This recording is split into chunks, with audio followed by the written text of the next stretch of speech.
नमस्कार, देशोन्नतीमध्ये मी ऐश्वर्या शिंदे आपलं स्वागत करते। बघूया प्रदेशच्या आजच्या टॉप 10 बातम्या। महाराष्ट्रातील विविध जिल्ह्यात राहणाऱ्या अवैध बांगलादेशींना पकडण्यासाठी महाराष्ट्र ATSने विशेष मोहीम राबवली आहे।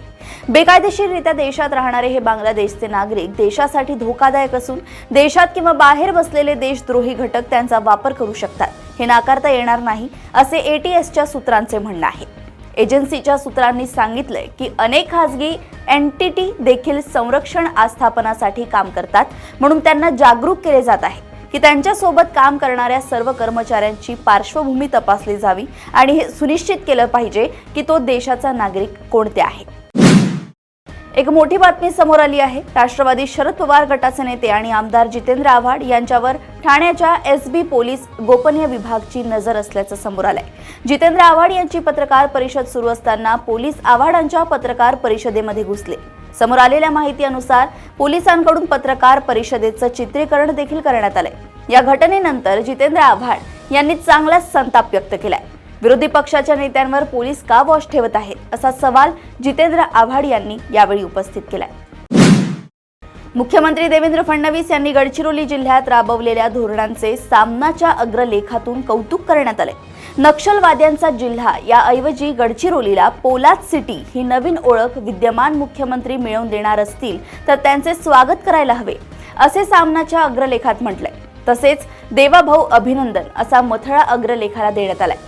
आता यावर मुख्यमंत्री देवेंद्र फडणवीस यांनी चांगलाय, धन्यवाद असे म्हणत सामनाचे आभार मानले आहे।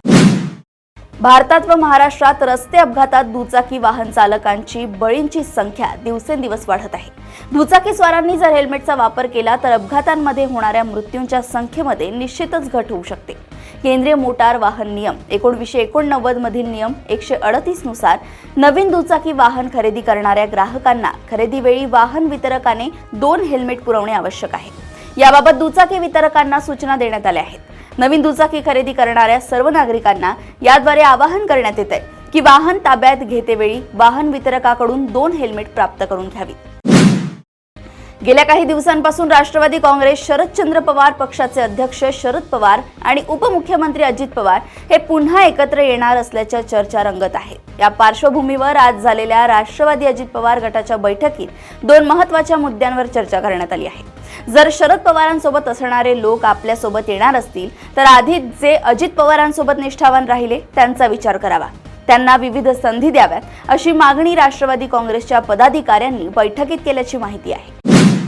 मंत्रालयातील सुरक्षा अधिक भक्कम करून बाहेरून येणाऱ्यांची गर्दी कमी करणार असल्याची माहिती मुख्यमंत्री देवेंद्र फडणवीस यांनी दिली आहे। तसेच आधारप्रमाणे कामासाठी युनिक आयडेंटिफिकेशन सुरू करणार आहोत। त्यामुळे एका कामासाठी 2 बिले निघणार नाही।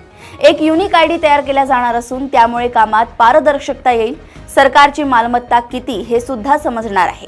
विशेष म्हणजे आता फायलिंगही करण्यात येणार असून IT जगात कॅबिनेट फाईल मूव्हमेंट होणार आहे। यासह मंत्रालयातील सुरक्षा अधिक भक्कम करण्यात येईल असं मुख्यमंत्री देवेंद्र फडणवीस यांनी सांगितलंय। केज तालुक्यातील मस्साजोग गावचे सरपंच संतोष देशमुख यांच्या हत्येनंतर बीडमधील सामाजिक आणि राजकीय वातावरण ढवळून निघालंय। बीडमधील गुन्हेगारी मोडीत काढण्यासाठी जिल्ह्याचं पालकमंत्रीपद मुंडे बहीण भावाला न देता महायुतीच्या प्रमुख नेत्यांपैकी कोणीही घ्यावं अशी मागणी जिल्ह्यातील सर्व पक्षीय आमदारांकडून केली जात आहे। या पार्श्वभूमीवर राष्ट्रवादीचे अध्यक्ष आणि राज्याचे उपमुख्यमंत्री अजित पवार हे स्वतः बीडचे पालकमंत्री होण्याची शक्यता आहे। आधार हा जसा एका व्यक्तीचा युनिक ID असतो तसाच युनिक ID प्रत्येक पायाभूत सुविधा प्रकल्पासाठी तयार करण्याचा निर्णय राज्य मंत्रिमंडळाच्या बैठकीत घेण्यात आलाय। विविध सामाजिक महामंडळे एकाच IT प्लॅटफॉर्मवर आणण्याचा निर्णयही घेण्यात आलाय। अनेक विभाग एकाच ठिकाणी एकाच प्रकारची विकास कामे करतात, त्यातून तीच ती कामे होऊन कोट्यवधी रुपयांचे नुकसान होतं।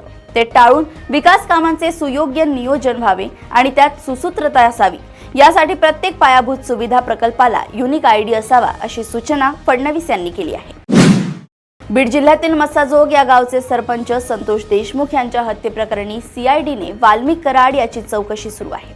31 डिसेंबर 2024 रोजी कराड याने पुण्यातील CID कार्यालयात आत्मसमर्पण केले।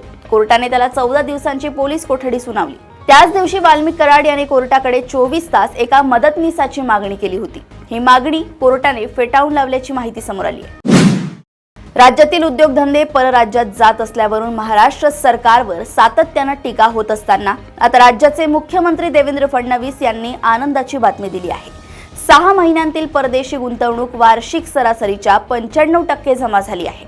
अवघ्या 6 महिन्यात 1,13,236 कोटी रुपये इतकी परकीय गुंतवणूक महाराष्ट्रात झाली आहे, अशी माहिती देवेंद्र फडणवीसांनी दिली आहे. प्रदेशातील अशा टॉप 10 बातम्या जाणून घेण्यासाठी बघत रहा देशोन्नती. आणि अजूनही तुम्ही आमच्या चॅनलला लाईक आणि सबस्क्राईब केले नसेल तर लगेच लाईक आणि सबस्क्राईब करा आणि बघत रहा देशोन्नती. नमस्कार. ठळक घडामोडींसाठी देशोन्नती न्यूज चॅनलला सबस्क्राईब करा आणि बेल आयकॉन प्रेस करा.